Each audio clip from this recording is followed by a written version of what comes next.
ஆட்சிக்கு உட்காந்து கையெழுத்து கூட போடல. ஆனா இப்பவே ஒரு பாலியல் வன்கொடுமை அப்படின்ட்டு அவரு கட்சியை சேர்ந்த ஆட்கள் மேலேயே குற்றச்சாட்டு வச்சிருக்காங்க. அத பத்தி அது பொறாமைனால. கருணாநிதி புள்ள ஸ்டாலின், ஸ்டாலின் புள்ள உதயநிதி, உதயநிதி புள்ள இன்பநிதி. அப்போ 3 தலைமுறை 4 தலைமுறை இவங்களே ஆட்சி. அங்கே போஸ்ட் ஓட்டினுக்கிறவன், பேனர் ஓட்டிங்கிறவன் 200 ரூபாய்க்காக அங்கே கோஷம் போட்டுன்னு இந்த மாதிரி பப்ளிக்ல வந்து அழுது நடிக்கிறதுக்கு தான் அவனுங்க செட் பண்ணி வச்சிருக்காங்க. ஒரு சாதாரண கேண்டிடேட்டை வச்ச கொளத்தூர்ல ஜெயிச்சிருக்காரு. இது வந்து பெரிய பேசும் பொருளாவே ஆயிருக்கு. ஸ்டாலின் வந்து அழுவும் போது உங்களுக்கு எப்படி இருந்துச்சு? எப்படி இருந்துச்சுன்னு சொல்றேன்னா சந்தோஷமா இருந்தது, அவ்வளவுதான். கரூர்ல 41 பேர் இறந்தாங்க இல்லையா? இன்னி வரைக்கும் விஜய் தான் அதுக்கு காரணம் அப்படின்ற மாதிரி சொல்லிட்டு இருக்காங்க. மூல காரணமே முழுக்க பாத்தீங்கன்னாக்கா அவர் விக்கிற வண்டியில மாநாடு போட பார்த்து இவங்க வந்து ஸ்கெட்சை வந்து ஆரம்பிச்சுட்டாங்கம்மா. எம்ஜிஆர் 77 முதலமைச்சரை வருக காலத்துல அவரை கொல்றதுக்கு கூட ஆள் வச்சிருந்தாங்க. அவரை சாகடிக்கிறதுக்குள்ள சில காரியங்களை இருந்தது, அப்படி செஞ்சாங்க. ஆனா அம்மா 200 ரூபாய் கொடுத்து பின்னாடி அழ வச்சு பாக்குற கூட்டமா இது. இதை வந்து நாங்கெல்லாம் நம்ப முடியாது. இன்னைக்கு எல்லா மீடியா சேனலும் வந்து எல்லாமே அவங்க கையில இருக்குது. விஜய் கிட்ட சார் அவர் வந்து நல்லதை பண்றாரோ இல்லையோ, இவங்க கிட்ட இருக்கிற மீடியாவை வந்து புடுங்கணும். காங்கிரஸ் கூட்டணிக்கு வந்துட்டாங்க ஆல்ரெடி. வேற ஒரு கட்சி கூட்டணிக்கு வந்திருந்தா நல்லா இருக்கும் அப்படின்னா எந்த கட்சி கூட்டணிக்கு இப்ப வரணும்னு நினைக்கிறீங்க? எடப்பாடி அவர்கள் வந்தா தான் நல்லா இருக்கும். எந்த காரணத்தினால எடப்பாடியா வரணும்னு நினைக்கிறீங்க? ஸ்டாலினோட அப்பா வந்து கருணாநிதி வந்து மிட்டா மிராசுதார் கிடையாது. அவரும் சாதாரணமா வந்து மோந்தரத்தை மாற்றி ஏமாத்தி ஒரு கட்சியை அபகரிச்சு குடும்ப இதுவாக அவர் பண்ணின்னு இருந்தாரு. அன்னைக்கு வந்து இது விஜய் அவர்கள் வந்து காங்கிரஸ் கூட்டணிக்கு அழைத்தார். அன்னைக்கு வந்து நீங்க எத்தனை பர்சன்டேஜ் வருவீங்க, நீங்க இது வரைக்கும் அரசியல் நின்னதில்லை. ஊர்ல இந்த பிரச்சனை நடந்துச்சு, ஆனா கோவையில போய் இவர் ஜெயிச்சிருக்காரு. அதை பத்தி என்ன சொல்ல விரும்புறீங்க? 5000 10,000 கொடுத்து அங்க இருக்கிற இவங்க கட்சி நிர்வாகிகளை வச்சு 5000 10,000 கொடுத்து அவங்க கிட்ட நான் வந்து சென்னையில இருக்கிறேம்மா, எனக்கு அங்க என்ன நடந்ததுன்னு தெரியாது. ஆனா இங்க நடக்கிற விஷயம் தான் அங்க நடந்திருக்கும். இங்க வந்து யார் அவன் கட்சிக்காரங்களுக்கு கொடுத்து 5000 ரூபாய் கொடுத்து இப்ப கிராமத்து மக்கள் கிட்ட வந்து காசை கொடுத்து சத்தியத்தை வாங்கி ஓட்டு வாங்கினா. விஜய் ஜெயிச்சதை பத்தி என்ன நினைக்கிறீங்க? என்ன நினைக்கிறோம்னா ரொம்ப சந்தோஷமா இருக்கு. கண்டிப்பா தளபதி ஒரு வரணும், நல்லாட்சி கொடுக்கணும்னு தான் எங்களோட விருப்பமே. அது இல்லாம பாத்தீங்கன்னா இப்ப இருக்கவங்க மற்ற பார்ட்டிஸ்லாம் பாத்தீங்கன்னா யாரு மேலேயுமே இஷ்டம் இல்லை. இன்னொன்னு பாத்தீங்கன்னா வந்து நமக்கு எல்லாருக்குமே ஒரு மாற்றம் வேணும்ல. எப்ப பார்த்தாலும் இவங்க அப்படின்ட்டே இல்லாம நீவா ஒருத்தவங்க வரட்டுமே. அவர் மக்களுக்கு நல்லா செய்யணும்னு எல்லாம் எதிர்பார்க்கிறோம். அவர் செய்வார். ஆட்சி மாற்றம் வந்தது ரொம்ப நல்லது. அதை வந்து மக்களுக்கு ஒரு மனமாற்றம் வந்திருக்கு. விஜய் நல்ல தம்பி, நல்ல ஆட்சி செய்வார். அவரை பற்றி எல்லாம் நிறைய பேருக்கு திருப்தியாக இருக்குது. வாலிப பிள்ளைகளுக்கு எல்லாம் நல்ல திருப்தியாக இருக்குது. ஆனால் வருங்கால சந்ததிக்கு அவனை பற்றி ஒரு நல்ல திருப்தி. ஆனால் அவர் வந்து மற்றவர்கள மாதிரி லஞ்சம் வாங்குறது கொள்ளது எதுவுமே அவர்கிட்ட இருக்காது. எங்களுக்கு இன்னமும் மனசுக்கு ரொம்ப சந்தோஷமா தான் தோணுது. நான் வந்து விஜய் ரசிகரோ இல்லை அவருக்கு நான் எதுவும் நான் கிடையாது. நான் ஒரு சாதாரணமான ஆள். இந்த திமுகவுக்கு நான் திமுக கட்சிக்காரனும் கிடையாது, ஏடிஎம்கே காரணம். நான் பொதுமக்களோட நான் ஒரு அன்னைக்கு என்னோட ஆட்டோ டிரைவர். அன்னைக்கு என்னோட சம்பாதித்தான் என் வேலை. விஜய் ஜெயிச்சதுனால எங்களுக்கு மனசுக்கு சந்தோஷமா தான் இருக்குது. ஏன்னு கேட்டிங்கனாக்கா எங்களை போல அடித்தட்டு மக்கள் தான் அதில் இருக்கிற எம்எல்ஏ கேண்டிடேட்டாக நிறுத்தி வச்சிருக்காரு.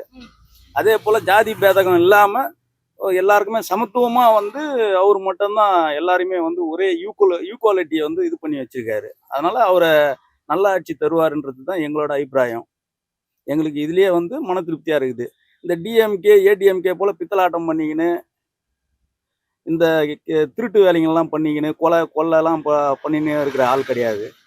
நேர்மையான மனுஷன் தான் தோணுது. ஐயா, விஜய் அரசியலுக்கு வந்து இவ்வளவு கொஞ்ச நாள் தான் ஆகுது. ஆட்சிக்கு உட்காந்து கையெழுத்து கூட போடல. ஆனா இப்பவே ஒரு பாலியல் வன்கொடுமை அப்படின்ட்டு அவரு கட்சியை சேர்ந்த ஆட்கள் மேலேயே குற்றச்சாட்டு வச்சிருக்காங்க. அத பத்தி அது பொறாமைனால. இப்படி பேசுறவங்க வந்து தவறான எண்ணத்துல பேசுறது வந்து விஜயினுடைய ஒரு பொறாமை எண்ணத்தினால இவ்வளவு தூரத்துக்கு வந்து சீக்கிரம் ஒரு கட்சியை தொடங்கி இவ்வளவு தூரத்துக்கு முதலமைச்சரை வந்துட்டாரே அப்படின்னு ஒரு ஆதங்கத்துல தான் அப்படி செய்தது. எம்ஜிஆர் 77 முதலமைச்சரை வருக காலத்துல அவரை கொல்றதுக்கு கூட ஆள் வச்சிருந்தாங்க. அவரை சாகடிக்கிறதுக்குள்ள சில காரியங்களை இருந்தது, அப்படி செஞ்சாங்க. ஆனா அவங்க எது செய்தாங்களோ அவங்கள அழிக்கணும்னு நினைச்சாங்களோ அழிக்கணும்னு நினைச்ச ஆளுங்க அழிஞ்சு போறாங்க. அந்த கேஸ் சாத்தியம் வராது, அது திவாலாயிடும். அது வந்து எல்லா ஒரு பொது பிரச்சனைக்கு ஈடுபட்ட பிறகு அவதூறுகள் வர்றது வந்து ஒரு பிரச்சனை இல்லை. நல்லது செய்யும்போது நாலு பேருக்கு நல்லது செய்யும்போது பல தடங்கள் வரும், அதை தடைத்து உடைத்து வந்திருக்காரு. திமுகவை பொறுத்த அளவுக்கு உட்காந்த இடத்துல இருந்து யார் மேல எப்படி பழி சுமத்தலான்றதுக்கு ஆளை வச்சு வேவு பார்க்குற ஆளுங்க. இதுல வந்து எது உண்மை எது பொய்ன்ட்டு இவங்க கையில தான் மீடியாவை கொடுத்து திசை திருப்பின்னு தானே இருக்கானுங்க. இது என்ன நியாயமா என்ன விசாரணையா அதை விசாரணை பண்ணி அது போக்சோ வழக்கை வந்து இது பண்ணாக்கா அந்த தமிழக வெற்றி கழகத்துக்கும் ஒரு நல்லது தானே, எந்த ஒரு கரையும் இருக்காது இல்ல. ஆனா திமுக சொல்லுது அப்படின்றதுக்காக வந்து நம்ம எடுத்துக்க முடியாது. திமுக சொல்றது அத்தனையுமே பொய் தான். இல்ல இதெல்லாம் வந்து எப்படின்னா வந்து ஒரு நம்ம மீடியா பார்த்து சொல்றோம், அது வந்து கட்சிக்காரங்க பார்ப்பாங்க. இது வந்து போலீஸ் ஸ்டேஷன் வந்து அரெஸ்ட் பண்ணிக்கிறாங்கன்னா அவங்க உண்மையாவே வந்து கட்சிக்காரங்க தானா, இந்த மாதிரிலாம் நிறைய இன்வெஸ்டிகேஷன் பண்ணி கண்டுபிடிக்கணும். நம்ம ஏதோ ஒரு நியூஸ்ல வருது அப்படின்னு சொல்லிட்டு எதையுமே நம்ப முடியாதுல்ல. ஏன்னா இன்னைக்கு ஊடகங்கள்ல வந்து ஒரு சோசியல் மீடியால என்ன வேணா யார் வேணா போஸ்ட் பண்ணுற மாதிரி இருக்கு. அவங்க வந்து உண்மையாவே டிவிக்கு தானான்னு கண்டுபிடிக்கிறதுக்கு ஒரு இன்வெஸ்டிகேஷன் பண்ணணும். அது மாதிரி இருந்தால் சட்டப்படி தண்டனை யாருக்கா இருந்தாலும் கொடுப்பாங்க, ஒழுங்கு நடவடிக்கை எடுப்பாங்க, அதுபடி சட்டப்படி தண்டனை கொடுப்பாங்க. அதுல வந்து எந்த மாற்றமும் இல்லை. ஒரு சாதாரண கேண்டிடேட்டை வச்ச கொளத்தூர்ல ஜெயிச்சிருக்காரு. இது வந்து பெரிய பேசும் பொருளாவே ஆயிருக்கு. ஸ்டாலின் வந்து அழுவும் போது உங்களுக்கு எப்படி இருந்துச்சு? எப்படி இருந்துச்சுன்னு சொல்றேன்னா சந்தோஷமா இருந்தது, அவ்வளவுதான். அதாவது மக்கள் பதில் சொல்லியிருக்காங்க. இவ்வளவு நாள் நாங்க அவங்க மக்களோட கஷ்டங்கள் நீங்க வந்து மக்களே வந்து இந்த ஓட்டு போட்டு நமக்கு தெரிவிச்சிருக்காங்க. எந்த ஒரு அரசியல் கட்சி தலைவரையும் வந்து மக்கள் அவ்வளவு சீக்கிரம் நம்புறதே இல்லை. இப்ப இந்த அளவுக்கு நம்புறாங்கன்னா வந்து குட்டீஸ்ல இருந்து பார்ட்டிஸ் வரைக்கும் அவருக்கு அவ்வளவு இதா இருக்குன்னா ரொம்பவே எப்படி சொல்றது, யாரும் கிடைக்காத ஒண்ணு. அவர் அந்த தொகுதி நல்லதான் பண்ணார். ஆனா மக்கள் வந்து மாற்றம் வேணும்னு தான் இதை பண்ணியிருக்காங்க. மறுபடியும் ஆட்சிக்கு வர வாய்ப்பு இருக்குது. ஏன்னா தலைவர் வந்திருக்காருன்னு குறை சொல்ல வர்ற, இவர் செயல்படுற வழியில தான் மக்கள் அவர் மறுபடியும் ஏத்துக்கிற தன்மை இருக்குது. அதாவது அவர் ஜனங்க நினைக்கிறது என்ன, அழுது என்னன்னா, ஐயோ நாங்க இவ்வளவு தூரத்துக்கு எங்களுக்கு இந்த தொகுதிக்கு செய்த பிறகும் கூட அவர் பாஸ் ஆகாம போயிட்டாரே அப்படின்னு சொல்லி அவங்களுக்கு ஒரு ஆதங்கம். ஆனா கொளத்தூர் தொகுதி அவருக்கு சொந்த தொகுதியில 2 தடவை பாஸ் பண்ணவர் மறுபடியும் இப்போ எங்களை ஒரு முதலமைச்சர் ஃபெயில் ஆயிட்டாரே அப்படிங்கிற ஒரு ஆதங்கம் தான் உங்களுக்கு இருக்கே தவிர வேற ஒண்ணுமே கிடையாது. ஆனா அவங்க பிள்ளைகள் எல்லாம் விஜய்க்கு தான் ஓட்டு போட்டாங்க. ஏன் அழுதாங்கன்னு உள்ள ஒரு ஆதங்கத்தை நான் மறுபடியும் சொல்றேன். அவர் எங்க தொகுதிக்கு இவ்வளவு செய்தாரே, அப்போ ஒரு முதலமைச்சர் ஃபெயில் ஆயிட்டாரே இந்த குளத்தூர் தொகுதியில அப்படின்னு ஒரு ஆதங்கத்துல தான் அநேக பெண்கள் அழ வேண்டிய காரணமே அதுதான். அம்மா 200 ரூபாய் கொடுத்து பின்னாடி அழ வச்சு பாக்குற கூட்டமா இது. இதை வந்து நாங்களாம் நம்ப முடியாது. இன்னைக்கு எல்லா மீடியா சேனலும் வந்து எல்லாமே அவங்க கையில இருக்குது. விஜய் கிட்ட சார் அவர் வந்து நல்லதை பண்றாரோ இல்லையோ, இவங்க கிட்ட இருக்கிற மீடியாவை வந்து புடுங்கணும். அந்த சன் நெட்வொர்க்கு அந்த மாதிரி இது இருக்கிற இதெல்லாம் வந்து ஆளுக்கு அந்தந்த அரசியல் கட்சின்னு ஒரு சேனலை வச்சுக்கின்னு மக்களை திசை திருப்பியே இவனுங்க வந்து தமிழ்நாட்டில் குழப்பத்தை உருவாக்குறானுங்க. அதனால என்னோட கோரிக்கை என்னன்னு கேட்டீங்கன்னாக்கா, இந்த மாதிரி சேனலுங்களை வச்சுன்னுக்கிற அரசியல் கட்சிங்களை அந்த அரசியல் கட்சியை சார்ந்த சேனலுங்களை புடுங்கணும். அதுக்கு எதனா ஒரு சட்ட ரீதியாக எதனா ஒரு சட்டத்தை கொண்டு வந்தாருன்னா நல்லா இருக்கும். இதுல சாதாரண இல்ல, பெரிய ஆள் இல்லை. இப்போ ஸ்டாலினோட அப்பா வந்து கருணாநிதி வந்து மிட்டா மிராசுதார் கிடையாது. அவரும் சாதாரணமா வந்து மோந்தரத்தை மாற்றி ஏமாற்றி ஒரு கட்சியை அபகரிச்சு குடும்ப இதுவாக அவர் பண்ணின்னு இருந்தாரு. குடும்ப அரசியலாக தான் பண்ணி வந்தாரு. இப்ப பாத்தீங்கன்னாக்கா கருணாநிதி புள்ள ஸ்டாலின் புள்ள உதயநிதி புள்ள இன்பநிதி. அப்போ 3 தலைமுறை 4 தலைமுறை இவங்களே ஆட்சி. அங்க போஸ்டர் ஓட்டினுக்கிறவன் பேனர் ஓட்டிங்கிறவன் 200 ரூபாய்க்காக அங்க கோஷம் போட்டுன்னு இந்த மாதிரி பப்ளிக்ல வந்து அழுது நடிக்கிறதுக்கு தான் இவனுங்க செட் பண்ணி வச்சிருக்கானுங்க. சேகர் பாபு அவர் ரொம்ப அழுது இருந்தாரு. அதை பத்தி என்ன நினைக்கிறீங்க? சேகர் பாபு அழுதது வந்து வேற ஒண்ணும் இல்லை. ஸ்டாலின் நம்ம முன்னாள் முதலமைச்சர் ஸ்டாலின் தோற்று போனாருங்கிறத ஒரு ஆதங்கத்துல தான் அவர் அழுது. மற்றபடி வேற ஒண்ணுமே இல்லை. இவ்வளவு தூரத்துக்குள்ள சீட்டெல்லாம் எங்களுக்கு காலி ஆகிப்போச்சு, விஜய் பாஸ் ஆயிட்டாரு அப்படின்னு உள்ள ஒரு கண்டிஷன். எங்களுக்கு வேற ஏதாவது நாளைக்கு வருமோ, ஏதாவது ஒரு இது பண்ணிடுவாங்களோ அப்படின்னு உள்ள ஒரு இதுல தான் அவருக்கு கண்ணீர் விட்டது வந்து மு.க. ஸ்டாலினுக்காக தான் அவர் கண்ணீர் விட்டாரு, வேற யாருக்காக, மக்களுக்காக இல்லை. கரூர்ல 41 பேர் இறந்தாங்க இல்லையா, இன்னி வரைக்கும் விஜய் தான் அதுக்கு காரணம் அப்படின்ற மாதிரி சொல்லிட்டு இருக்காங்க. மூல காரணமே முழுக்க பாத்தீங்கன்னாக்கா, அவர் விக்கிற வண்டியில மாநாடு போட பார்த்து இவங்க வந்து ஸ்கெட்சை வந்து ஆரம்பிச்சுட்டாங்கம்மா. இது அவர் வந்து போதுமான விழிப்புணர்வு இல்லாம மக்களை பாக்குறதுலயே அவர் வந்து கான்சன்ட்ரேஷன் பண்ணி அதுலயே போயிட்டாரு. இவங்க இதை திட்டம் போட்டு இவங்க நடத்தின இந்த இதுதாம்மா அந்த படுபாதக செயல். இதை வந்து முழுக்க திமுகவோட தலையீடு தாம்மா. இதை நீங்க நல்லா பாத்தீங்கன்னா பப்ளிக் உங்களுக்கே வந்து தெளிவா புரியும். என்ன அதுல எவ்வளவு கர்ப்பிணி பொண்ணு, வயசு சின்ன பசங்க, எவ்வளவு ஒரு ஆர்வத்துல அவனுங்க வந்து போனவனுங்கெல்லாம் வந்து இவங்க குண்டர்களை வச்சு தாக்கந்து தான் அதிகம். நிறைய பேருக்கு காயம்லாம் 41 பேரை ஒரே ராத்திரில போஸ்ட்மார்ட்டம் பண்ணி அனுப்பிச்சவங்க இன்னைக்கு வந்து ஏதோ ஒரு பொண்ணு ஒன்று இறந்தது, அதுக்கு வந்து போஸ்ட்மார்ட்டம் ரிப்போர்ட்டை அதை வந்து பண்றதுக்கு இவங்களுக்கு துப்பு இல்லை.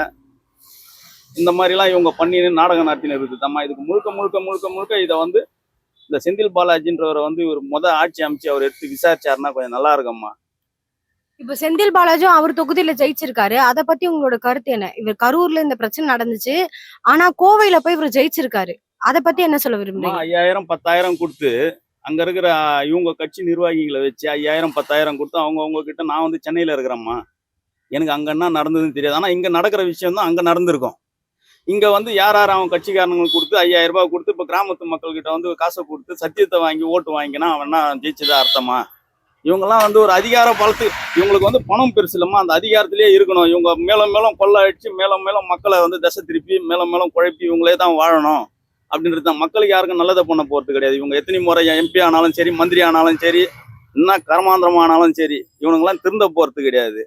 இவனுங்களை விசாரணை பண்ணி தீகார் ஜெயிலோ இல்லை இவனுங்களுக்குன்னு தமிழ்நாட்டில் ஒரு தனி சிறைச்சாலையை கட்டி இவனுங்களை உள்ள வச்சு விசாரிச்சாதாம்மா இதெல்லாம் நல்லது நடக்கும், நீதி கிடைக்கும். நிறைய பேர் என்ன சொல்றாங்கன்னா, இந்த தளபதி ஃபேனா இருக்கிறவங்க தான் அதெல்லாம் போடுறாங்க, ஓட்டு போட்டிருக்காங்க அப்படின்ற மாதிரி இவ்வளவு நாள் வரைக்கும் சொல்லிட்டு இருந்தாங்க. ஆனா இப்ப என்ன சொல்றாங்கன்னா, போட்ட மக்கள் எல்லாருமே தற்குறி அப்படின்ற மாதிரி சொல்றாங்க. அதை பார்த்து உங்களுக்கு என்ன தோணுது? இல்லைங்க, தற்குறின்னு சொன்னவங்களுக்கு இன்னைக்கு நாங்க ஒரு பெரிய ஆச்சரியக்குறியா இருக்குமே. இதை விட என்ன வேணும்?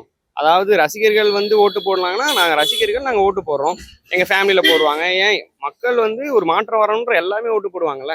ரசிகராக தான் இருந்துதான் ஓட்டு போடணும்னு யாரா இருக்கான்னு? அம்மா, தாவேக்கால வந்து தாவேக்கா தலைவர் தற்கூரி கிடையாதுமா. அவர் மக்கள் கிட்ட வந்து ஒரு விழிப்புணர்வை சமத்துவத்தை வந்து கொண்டு வந்திருக்காரு. அதனால வந்து அவருக்காக நான் வந்து அவரோட ரசிகரும் கிடையாது. நான் ஒரு சாதாரண ஆட்டோ டிரைவர் தான். அவரை பத்தி நான் புகழ்ந்து பேசினா எனக்கு அவசியம் கிடையாது. அவரை நான் புகழ்ந்து பேசினா எனக்கு ஒரு 200 300 அவர் கொடுக்க மாட்டார். நான் இப்போ இந்த கேப்ல நான் ஆட்டோ ஓட்டினா தான் எனக்கு ஒரு 100 ரூபாய் கிடைக்கும். என்ன, எங்களோட வாழ்வாதாரத்தை அழிச்சு எங்களுக்கே 200 ரூபாய் பிச்சை போட வைக்கிறவன் தான் இந்த திமுக. நான் போன டைம் வந்து திமுக வரணும், ஏதோ ஒரு மாற்றம் வரணும், நல்லது நடக்கும் அப்படின்னு நினச்சிதான் நான் திமுகவுக்கு ஓட்டு போட்டேன். இனி ஒரு ஜென்மத்தில் இனி என் பிறவி எனக்கு 45 வயசு ஆகுது. இதுக்கு மேலே எந்த எலெக்ஷன் வந்தாலும் திமுகவுக்கோ அண்ணா திமுகவுக்கோ அதை சார்ந்த ஜாதி கட்சிகளுக்கு நான் ஓட்டு போட மாட்டேன். இப்போ காங்கிரஸ் வந்து திமுக கூட இருந்து பிரிஞ்சு வந்து தாவேக்கா கூட கூட்டணி சேர்ந்திருக்காங்க. இது நம்பிக்கை துரோகம். இது வந்து வரக்கூடாது. அன்னைக்கு வந்து இது விஜய் அவர்கள் வந்து காங்கிரஸ் கூட்டணிக்கு அழைத்தார். அன்னைக்கு வந்து நீங்க எத்தனை பர்சன்டேஜ் வருவீங்க, நீங்க இது வரைக்கும் அரசியல் நின்னதில்லை, உங்க மேல உங்களுக்கு நம்பிக்கை இல்லைன்ட்டு வரல. இன்னைக்கு 108 இடம் அவர் வின் பண்ண பிறகு இன்னைக்கு வராங்கன்னா இது ஏத்துக்கிற தன்மை இல்ல, சாத்தியம் இல்லை. காங்கிரஸ் கூட்டணிக்கு வந்துட்டாங்க ஆல்ரெடி. வேற ஒரு கட்சி கூட்டணிக்கு வந்திருந்தா நல்லா இருக்கும் அப்படின்னா எந்த கட்சி கூட்டணிக்கு இப்ப வரணும்னு நினைக்கிறீங்க? எடப்பாடி அவர்கள் வந்தா தான் நல்லா இருக்கும். எந்த காரணத்தினால எடப்பாடியா வரணும்னு நினைக்கிறீங்க? குடும்பத்தை வழி நடத்துறதுக்கு ஒரு தலைவன் தேவை. தலைவனை உருவாக்கிட்டாங்க. தலைவனை வழி நடத்த ஒரு தந்தை தேவை. அந்த தந்தையே எடப்பாடி இருக்கணும். அண்ணா திமுக எம்ஜிஆருக்கு பார்ட்டியில் வந்து ஒரு 40 சீட்டு நம்ம இருக்கு. அவங்க இதில் வந்து 53 சீட்டு இருக்கு. அவங்களுக்கும் இவங்களுக்கும் ஒத்து போகிறதா இருந்தால் அவங்களையும் கூட இவங்களை சேர்த்துட்டுனா கொஞ்சம் நல்லா இருக்கும் எங்களுக்கு எங்களுக்கு ஒரு ஆதங்கம் இருக்கு. ஆனால் காங்கிரஸ் வந்து 4 பேர் தான் இருக்காங்க. அதோடு மட்டும் போதாது. கம்யூனிஸ்ட் மற்ற பார்ட்டியெல்லாம் எங்கள்கிட்ட சேராங்க, இடையில காலை வாரி விட்டுருவாங்க. அது எனக்கு நல்லா தெரியும். ஆனபடினால பழனிசாமி அவங்க எம்எல்ஏக்கள் அவங்களுக்குள்ள முடிவு எடுத்து விஜய்க்கு ஒரு கை கொடுத்தாங்கன்னா ரொம்ப நல்லா இருக்கும். தப்பி தவறி கூட இந்த திருமாவளவன் கம்யூனிஸ்ட் இந்த பாமகன்ற ஜாதி கட்சியும் கூட கூட்டணி வச்சாக்கா அது நல்லா இல்லை. நான் வந்து ஒரு எஸ்சி தான், நான் ஜாதியால தாழ்த்தப்பட்டவன் தான். இந்த தாழ்த்தப்பட்டவனுங்களுக்கே வந்து இவங்க வந்து அங்கீகாரம் கொடுத்ததே கிடையாது இது வரையும். வளர்த்து விடப்பட்ட ஜால்ரா கூட்டங்க. விஜய் அவர்களுக்கு நீங்க ஒரு வார்த்தை சொல்லணும், தமிழகத்தை இப்படி நீங்க காப்பாத்துங்க அப்படின்னு நீங்க ஒரு அட்வைஸ் மாதிரி கொடுக்கணும்னா என்ன கொடுப்பீங்க? ஐயா, எங்களை போல சாதாரணமான ஆளுங்க 525 ஸ்கொயர் ஃபீட் இடம் ஏதோ ஒரு அரசு புறம்போக்கு இடத்த மடக்கி வச்சிருந்தாக்கா அது ஆக்கிரமிப்புன்னு சொல்லி அகத்தி எங்களை வந்து செம்மஞ்சேரியோ இல்லை கண்ணகி நகரோ இந்த மாதிரி இடத்துல நாங்கள் வீடு கட்டி தரோம்னு சொல்லி எங்களெல்லாம் துரத்திட்டு அந்த இடத்துல வந்து ஆந்திராவை சார்ந்த பில்டருங்களை கூட்டின்னு வந்து வச்சு பில்டிங்கை கட்டி வெறும் தெலுங்கர்களை குடியேற்றத்தே வந்து இவங்களோட வேலையாக இருக்குது, பிற மொழியாளர்களை. அந்த மாதிரி எதுவும் நடக்காம இருக்கிற இடத்துலயே அவங்கவுங்க வாழ்வாதாரத்துக்கு தகுந்தா போல எல்லாத்தையும் நல்லதை பண்ணி கொடுத்தீங்கன்னாக்கா உங்களுக்கு கோடான கோடி ஐயா. விஜய் ஆட்சிக்கு வந்தால் ஏழை மக்களுக்கு கொஞ்சம் அனுகூலமாக இருக்கும். ஏழை குடிசைவாசிகள் படித்து வேலை இல்லாமல் ஏழை பிள்ளைகள் நிறைய பேர் இருக்காங்க. அவங்களுக்கு விஜய் கண்டிப்பா நல்ல ஒரு உதவி செய்யணும்னு ஆதங்கத்துல தான் பிள்ளைகள் ஓட்டு போட்டிருக்காங்க. அதை செய்வார். புரியுதுங்களா? அதை செய்வார். அது இப்படின்னு ஒரு நல்ல ஒரு நம்பிக்கை இருக்கு எனக்கு. மாற்றத்துக்கு உண்டானதை மக்கள் பண்ணியிருக்காங்க, மக்களுக்கு உண்டானதை அவர் பண்ணணும்.